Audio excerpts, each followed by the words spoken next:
guys, welcome to Serious Labs. This is episode 26. What living authentically looks like. Hi, I'm Sheri, and I'm prepared. Oh, that's my phone. I've got to get it. I'm a children's author and an actor, which I'm doing right now. And today we have the lovely, the authentic on steroids, Miss Dana Marie King. She is a circus ringmaster, a fire performer, a stage show producer, and a tattoo artist. And she also does babysitting for kids' birthday parties. I'm kidding. I'm kidding. I was like, are you serious? Because no, I was so humor. And I don't do many things with children, and I don't do steroids, so don't worry. They go hand in hand. God, don't listen to anything Sheri says. You know, it's all crazy. I met Dana on Dana. You're going to have to say the name of our commercial because I can't pronounce it. And she's amazing. You have to see her in this commercial. We met on a commercial, and the commercial is called Fuquads. It's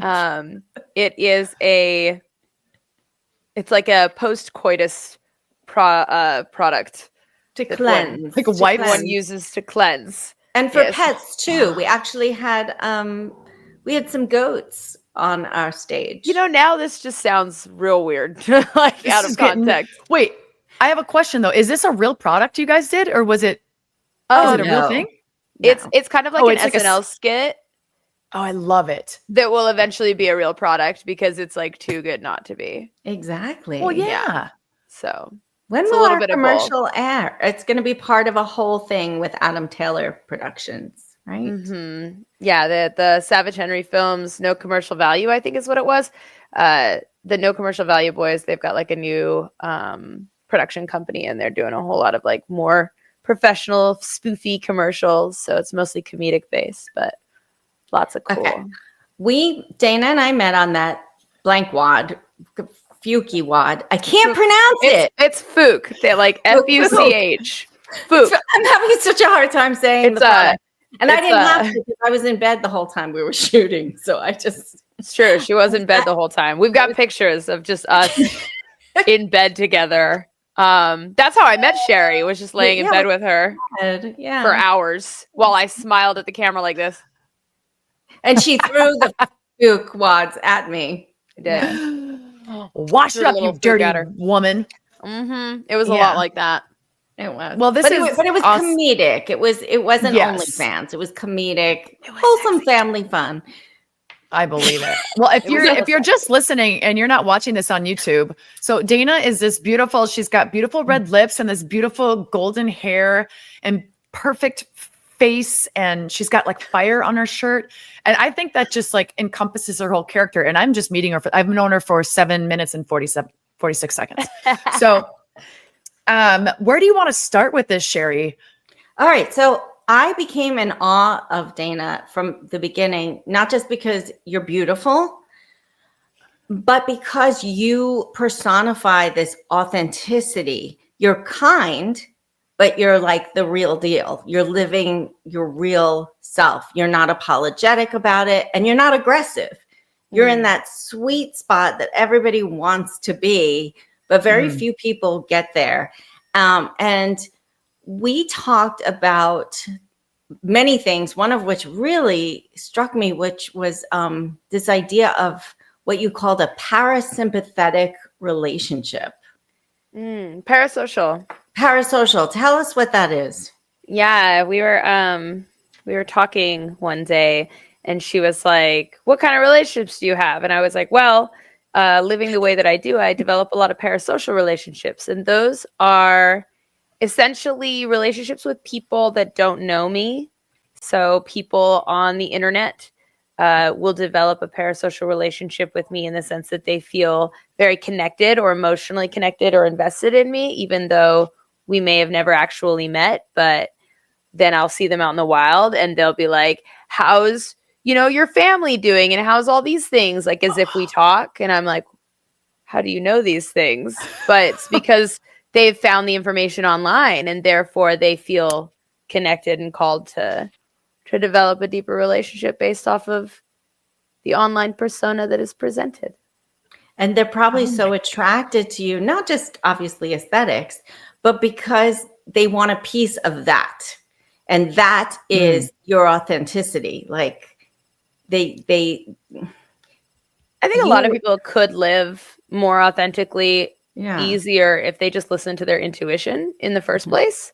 Like, there's a reason that people grow up in the same city their whole lives and they've never traveled outside, or they've stayed in the same marriage or relationship or place. And a lot of that is because at some point in time for everybody, there's this subconscious feeling that all of a sudden you're being called to go somewhere. Like all of a sudden flights for Costa Rica are really cheap. And it just so happens that you have a friend who just so happens to move there and have this suggestion, you can go visit. But you're like, oh, well, I can't make the time. I can't make the money, or whatever reason's blocking you. But yet all of these calls are calling you to this location. And a lot of people are too afraid to just pick up the phone and go. And I think that's the difference between living authentically and holding yourself back, is being too afraid to pick up the call and go with what your subconscious is pulling you to. Timestamp that. That was really great. That was really That's so good. I have to know, is this at what point, because you're young. And so at what point are you, was this your whole life thing? Or did you come to a point in your life and you said, no, I'm not doing that. This is me and I'm going full bore with it, like it or not? Or was it always just something that you did? I definitely started that kind of carefree lifestyle pretty young. I was like 14 years old and I made friends on the internet, as one does when you're young, I guess. And this was back before it was normal to meet up with people on the internet. No, but you had an internet back then. Yeah, Molly and I were in the ye old days. Hopscotch. And I mean, I'm the generation that was like, I grew up with no technology and then I got to watch it all happen and now it's everywhere. So I have that I have the hopscotch days and, the first cell phone. And then, so I'm that like perfect mixture of an old school childhood and a new school. And yet you look like only you knew new school. Oh, no. It's flawless. There's not a wrinkle. Like, living authentically is youth inducing. Well, if you take good care of your skin and you stay out of the sun, it does help. Yes. And eat your antioxidants. But fire included. When I was like 14, I met these people and I asked my parents if I could go to like Boise, Idaho to go hang out with these people. And my parents were like, well, that's really random. So they drove me up to Idaho and like dropped me off with some strangers to go hang out. And it ended up being like a cool thing where I was able to just explore and live my best life.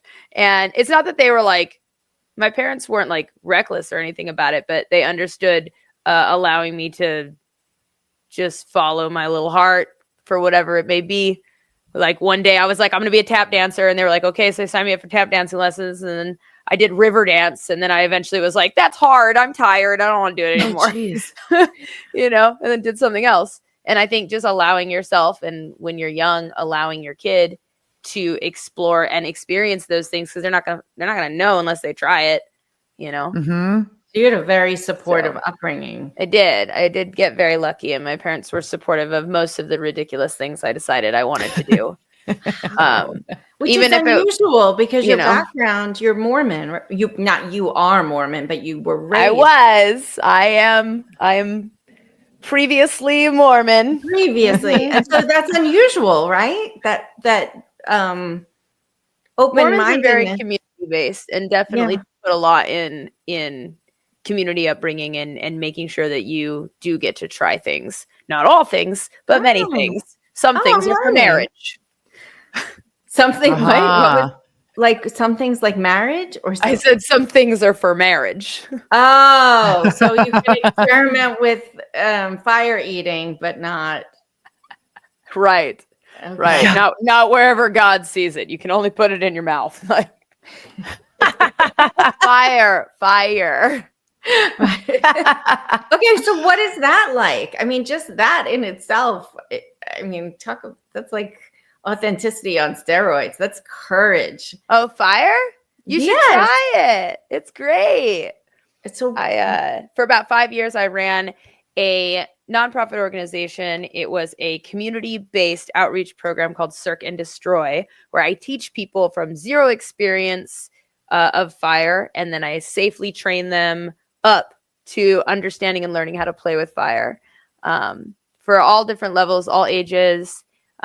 Preferably, we prefer you to be a little bit older. I'm not trying to get kids learning how to arson, but yeah, and we used to partner with the Pink Giraffe house, which was like a halfway house for kids. And so we used to go there and like teach circus arts, so like juggling and hula hooping and other circus apparatuses that all these halfway house kids would kind of be down on their luck, and they would think that they're like not worth anything. So we would go and we'd train them a skill, and we're like, here's a skill you can take into life. And sure, it seems silly like juggling, but you can make a whole career out of juggling. Like, you know.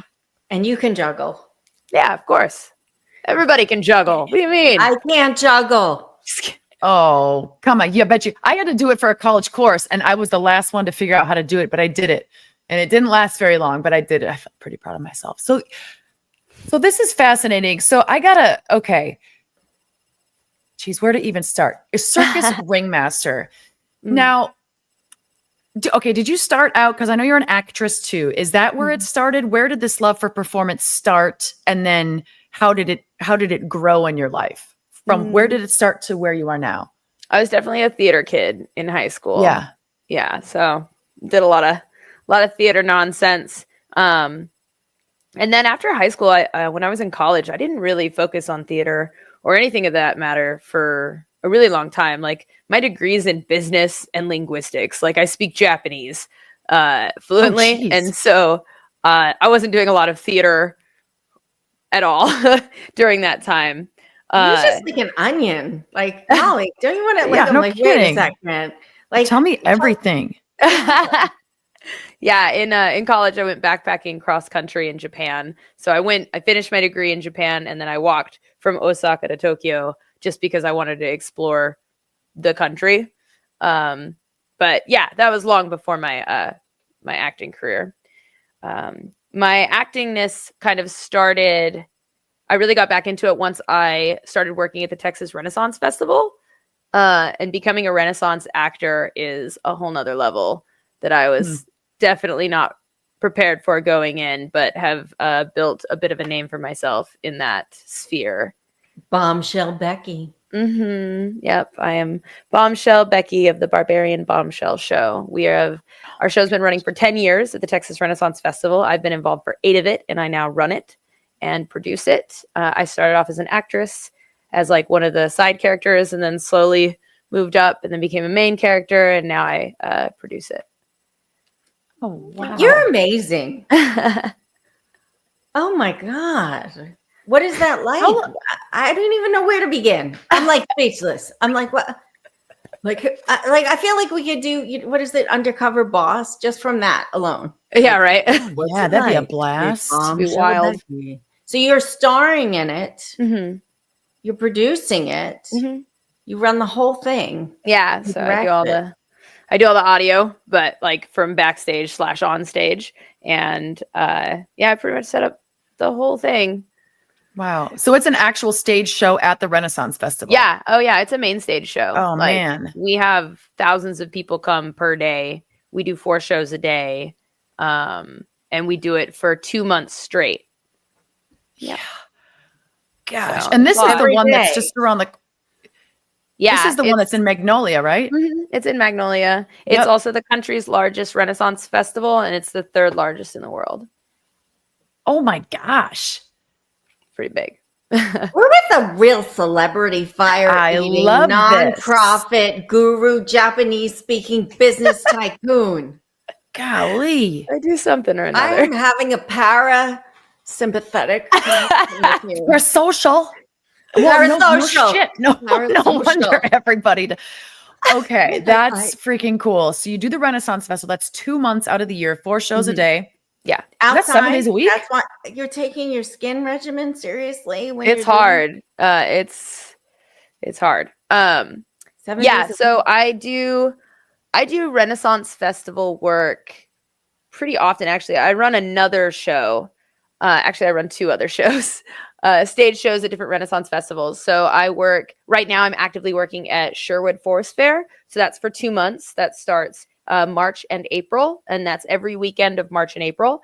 So right now I'm managing a restaurant there, just kind of like as just helping a friend of mine. My friend owns the restaurant and she needed somebody to help manage. So I was like, hey, I have restaurants experience. I can help you manage that. So You can handle the Japanese clientele. yeah. Well, there's not a lot of Japanese clientele at the Renaissance Festival in the middle of Texas, but yeah, no, I help her with all of her back end accounting, logistics, etc. That's where the business degree actually comes in handy. I would say. And so then in between these shows, you're also doing other doing other acting jobs here in the Houston area. Mm-hmm. So how do you feel like, everybody talks about when you're an actress being authentic, they want to see you, they care about you. And sometimes that's really hard for actors to do. They're trying to fit in and be something they're not. So how do you feel that being authentically you has served you as an actress? What's the reception like there? What are your thoughts on that? Depends, because it depends on what kind of actress you're trying to be. So even just recently when I met Sheri, I was doing Fuquads and they wanted me to be like the lady from Progressive, or like Flo, and that kind of character, for me, that's a character. That's a cosplay essentially, because I had to wear gloves, because I'm not like really outfitted to be like a commercial actress per se. I had to like take out all my piercings. I had to take out my tongue rings. Oh, and all this stuff just to do it in order to look that kind of way.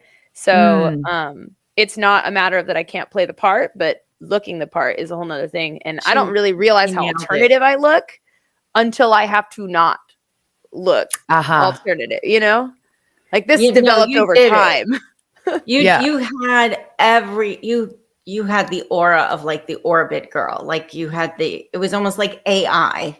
Mm-hmm. Like it was over the top, but just the way it was supposed to be over the top. It was perfection, her performance. Well, I guess, and then that also says something for your talent and your dedication and your hard work too, that they can see you as you are right here, beautiful in this style and your authentic self, and then just say, no, she's fucking good.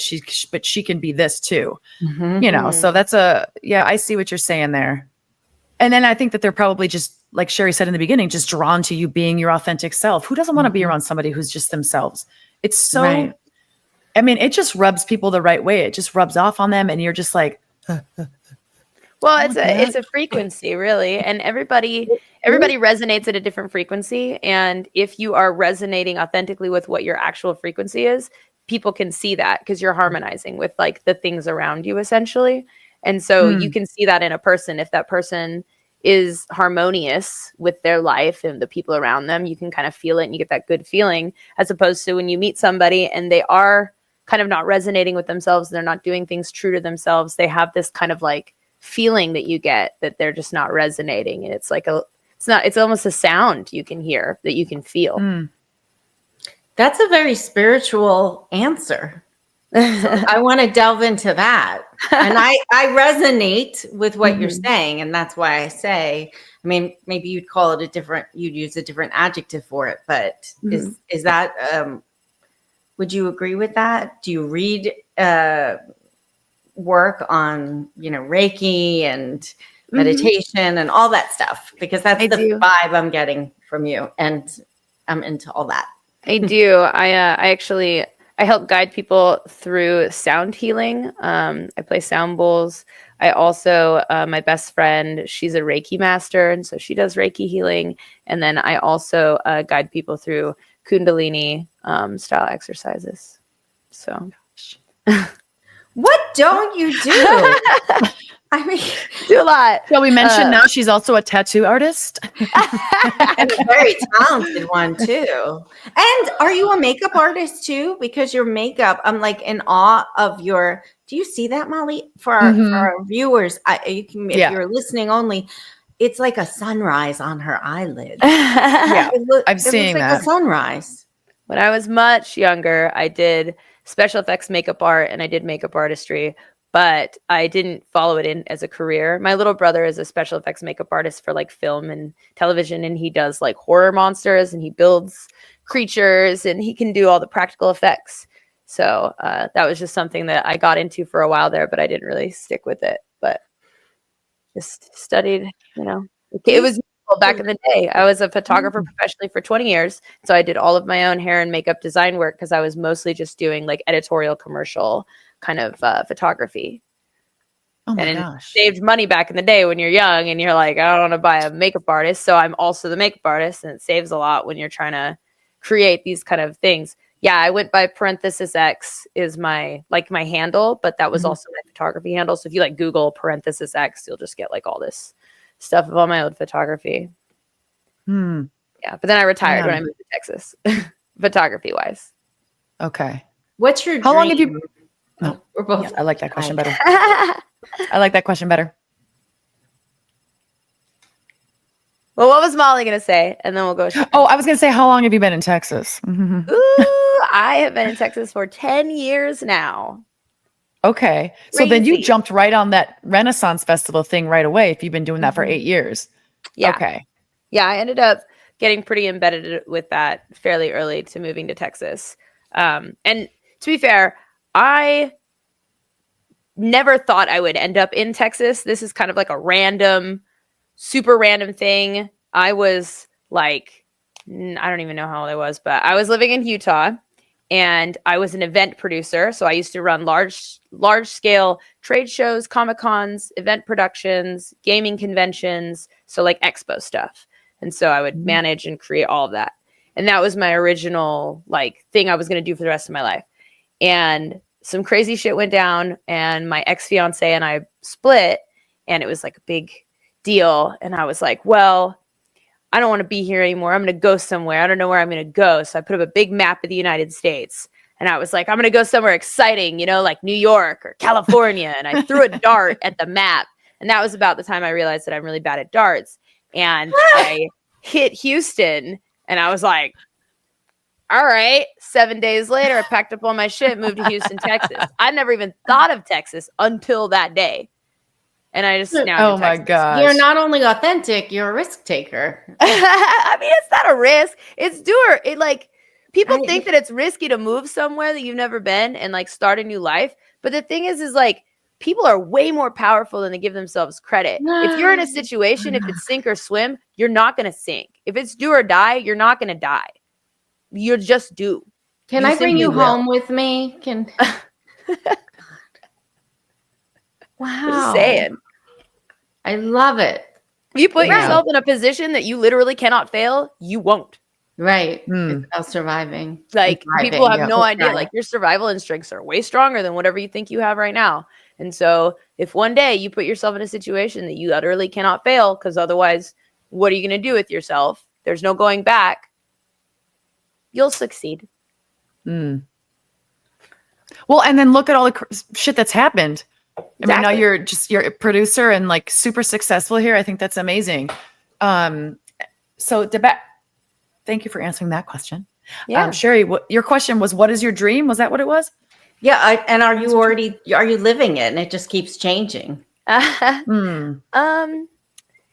I mean, all I want is to be happy with my day to day. I don't like doing something every single day for the someday I'm going to be happy. I don't believe in that. I believe that it needs to be now because I don't get tomorrow for sure. And I don't know what's going to happen a week from now or a month from now or years. But I do know that if I'm at least happy with what I'm doing, even if I'm not making the most money or if I feel like I'm making the most progress or whatever it may be, as long as I'm happy in that and I got a roof over my head, and I've got close people around me, that's it, And then outside of that, it's just to create. I mean, what are we here to do as people, as humans, other than to create, especially as women? We're literally just creation. That's what we fucking do. We just birth things.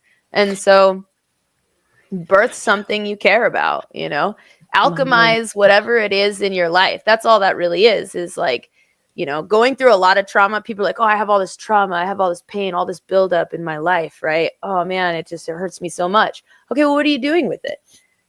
alchemize it, transmute it into something beautiful.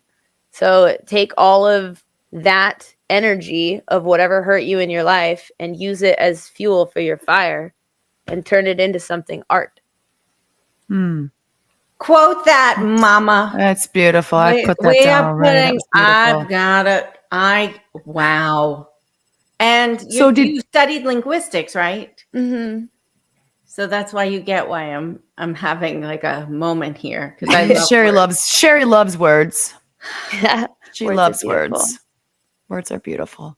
Is that how you came to create some things, or was life pretty good, or had you turned things into creation? Nightmare trauma. That's how you get a boss bitch. Okay. You don't, nothing good is not forged in fire. All true things of worth, all metals are built in fire. All of us are. That's the only way to do it, is through pain becomes a birth. Fucking birth is painful, but out of it comes the most beautiful thing you'll ever give. And that is for yourself as well. Oh my God. That's beautiful.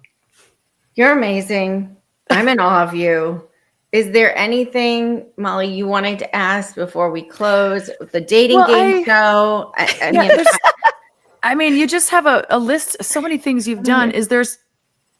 I'm assuming, I probably already know your answer, that all of them bring you joy. Otherwise, you wouldn't be doing them. But is there something in particular that you do, whether it's the ringmaster, the fire performer, tattooing? Is there some dating game show? Dating game show? Is any one of those your most favorite thing to do, or are they all just lovely? Oh, man, I can't pick a best child. That's so cruel. Yeah, there you go. That's a good. They are. Yeah. They're all my babies in different ways, and they all bring me joy in different ways. Like I really enjoy tattooing because you get to be there with somebody through their transformation. That's the same thing as essentially what I was just saying, where something beautiful is birthed through pain.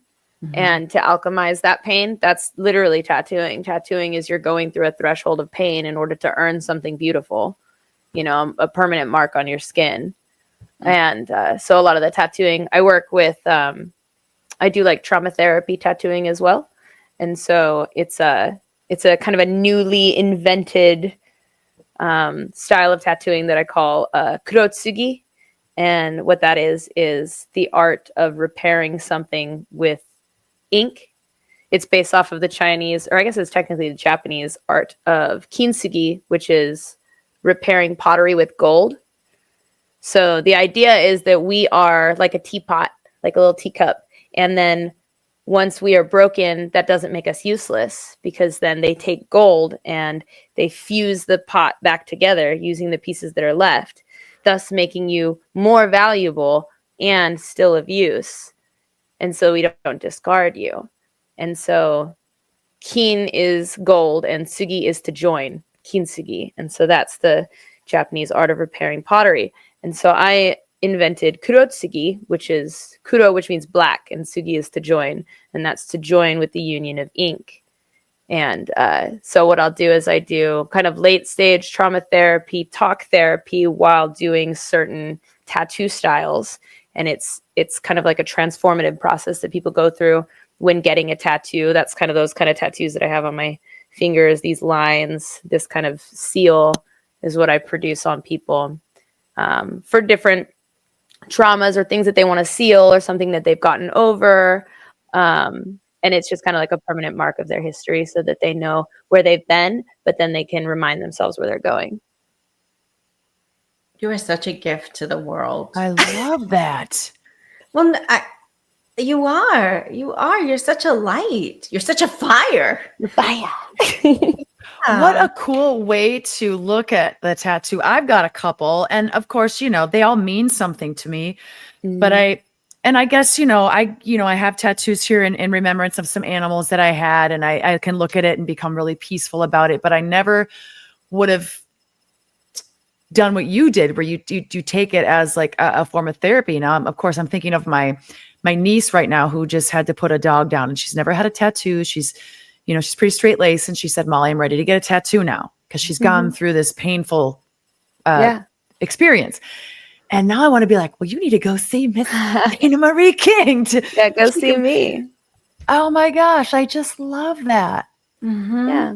Tattooing is I've different for never- everybody. Like a lot of people think about it like, oh, just, I got this Hello Kitty off the wall and I slapped it on, on my arm or whatever it may be. But at the same time, for a lot of people, even though you as another person or an onlooker looking at someone else's ink, you may not understand it, but that person had to go through pain to get it, which means that it meant enough to them to permanently put it on their skin. And that in and of itself is transformative. And if you put the intention behind it when you're getting it done, I think that it's a really powerful kind of ritual. Wow. How can people who are interested in this trauma therapy work, how can they reach you specifically for? Yeah, they can contact me. So I go by Octoboros, Octoboros.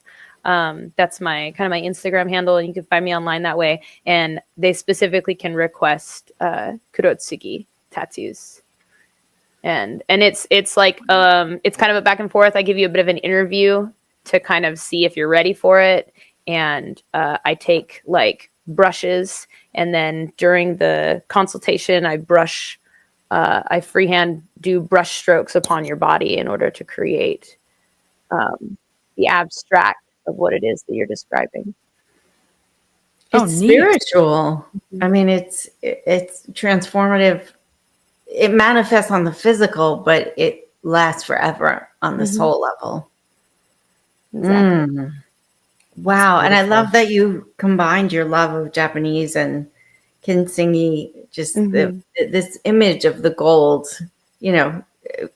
making something useful and better. Yeah.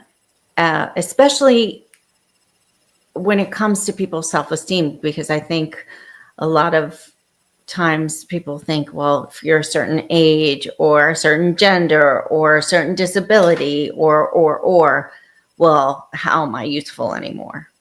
Right. And you're always invaluable. You're always a gift. Yeah. You're such a gift. This was so cool. I really just feel like we touched the surface of everything because need to have you back. Sure. I would love that. Can you? It's going to sound better coming from you. Can you please let everybody know where we? And of course, this will all be in the show notes and stuff. But where can we find you? Give us your handles, please. Yeah, of course. You can find most of my links just on missmarieking.com. So that's just MSMarieking.com. And then from there, you can find most of my links to click through and information about me. I go by parenthesis X, and people always have a difficulty reading it. They're like, what is this? And yeah, I created that handle when I was 13. So yes, that was a long time ago, and it still is rings very true to me. My parenthesis X handle, because it stands for parent, because I had two sets of parents growing up. I had a good and a bad, because I was and thesis is everything I do is conceptual. So I put a lot of thought and effort and concept into all of my art. So parent and thesis. So there's a lot of thought into the birthing of it. X is my favorite letter. So it's also representative of crossroads or the choices that we make in life. And if you were to put it together, a parenthesis symbol and an X. Is it parenthesis? Oh, it's backwards because it's mirrored. Hold on. I have to draw it back. Wait, I'm going to do it right here. There you go. Parenthesis X, right? Is actually a smiley face. So whatever you choose, you have to make sure it makes you happy. That's the little happy guy that's you are a deep thinker. You are that's amazing. I love that. Look at that. And so parenthesis. No, the relationship. Parasocial relationships. Parasocial. When I saw your handle, I thought it was a form of the parasocial. No. And I thought X was, we're women. Funny. Oh. So that's so that was my handle, and I just stayed with it for all these years. With it. So. Well, why wouldn't you? It's freaking genius. As time developed, it just became more and more important. I think a lot of times when you're creating your handle or you're brand identity. You might not know exactly what your future is with it, but I think you should plan for who you're going to become as opposed to who you are. So when you're planning your branding, it's important to kind of have that sort of forethought, because it might not represent you now, but it's something that you may grow into. You could be a freaking, I mean, okay, so that's the business side coming out. This is like a great combo of person. It's just going to be nothing but success, and already is. And I'm just excited I'm going to do a deep dive on you right now. I'm just going to go crazy on all this. I'm so excited. You're amazing. Well, you know what? Love Now it. I'm going to have to get my ass to the Renaissance Festival. I've done it once.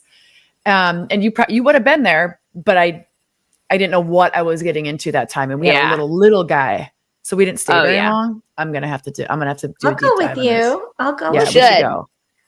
We very I would rarely love get to to see see this. each other. So, in person, Molly and I. Well, you got to come That would be to the Yeah. Texas Renaissance Festival and come see the Barbarian Bombshell show. It's Definitely. inappropriate for young children, but you can bring your husbands. Heyo. Oh, he'll like it. He'll like it. He'll be like, let's get you I'm that outfit single, today. so I'll bring my Oh, well, then definitely come and be ready to mingle. Well, guys, that's a wrap. Remember, when everything's going wrong, it just means you're crafting a great story. Stay tuned for more episodes where we turn life's lemons into laughable tales. Don't forget to like and subscribe and keep finding the best and the worst, because life's too ridiculous not to laugh at it.